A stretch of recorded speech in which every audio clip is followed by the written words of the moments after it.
The NFL Today on CBS Sports is presented by Jeep. And welcome back to the NFL Today. Right now, the Raiders and the Dolphins are getting set for their matchup. And as we approach kickoff, we send you out live to Miami with our announcers, Greg Gumbel, Trent Green, Bruce Arians, and Melanie Collins.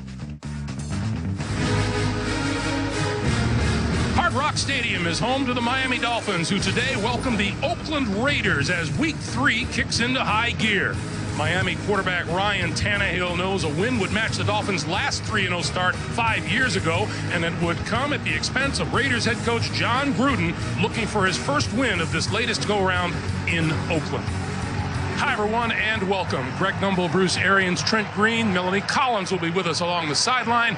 Two different teams and two different situations here. What is the mindset when you're 2-0, Trent? Well, I think if you're the Dolphins, you have to understand you haven't played a perfect football game yet. Yes, you are 2-0, but you need to play better in all phases of the game. So I think that's what continues to push them this week. And if you're 0-2, Bruce? Well, it's desperation time.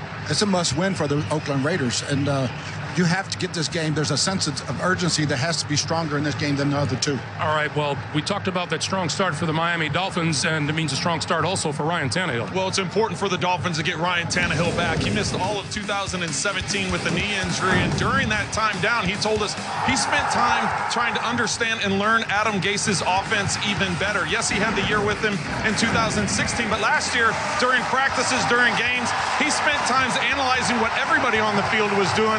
And you know what? It's doing great dividends for him. He's completing 73% of his passes. It's nice when you have a tandem averaging 128 yards rushing a game. Different styles of backs. Drake is more of a versatile back, runs 7 catches out of the backfield, and Frank Gore is ageless. He's averaging almost 5 yards per carry. Now, the defense. Talk to me about this Miami Dolphins defense and how it's doing. It all starts with the front seven. They're number 1 right now against the run on first down in the National Football League, and that sets up the pass rush. They have Cameron Wake, Robert Quinn, Jordan Phillips, disruptive plays, 16 points a game, loud, 4th in the NFL. They're 3rd in turnovers, and what's happening is they're taking the ball away, but their offense is scoring off those turnovers, number 1 in the NFL. Okay, now the Raiders are 0-2. When a team is 0-2, people are going to look at the quarterback, and that's Derek Carr, but he's doing excellent. There's not a lot you can complain about with Derek Carr. He was nearly perfect a week ago, completing over 90% of his passes. He had 29 completions that he spread the ball around to 9 different receivers. So how exactly did he do that? Let's go green and take a look. What he was able to do is get the ball out of his hands quickly, which in turn neutralized the Denver pass rush. Denver in week 1 had 6 sacks.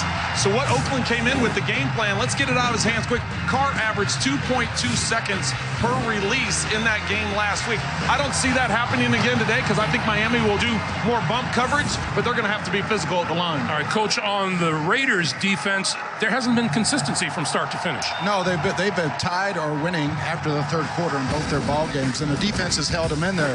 What's surprising to me is they're the only team in the NFL right now who has not scored a point in the 4th quarter.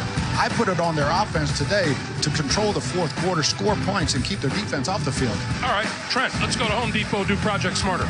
Well, let's start off first with the Oakland Raiders, and we touched a little bit on the job that Derek Carr did. Well, his main target last week was Amari Cooper. After having only 1 catch in week 1, he had 10 catches for 116 yards. He needs to be a factor again today. And for Miami, Kenny Stills is averaging over 20 yards per reception. He continues to be Miami's deep threat. He has to be the one to stretch the field. And, Coach, what are we looking for today? Well, I'm watching first down. The Oakland Raiders, 6.8 yards on first down, 8th in the NFL, versus the Miami defense, who's one of the tops in first down defense.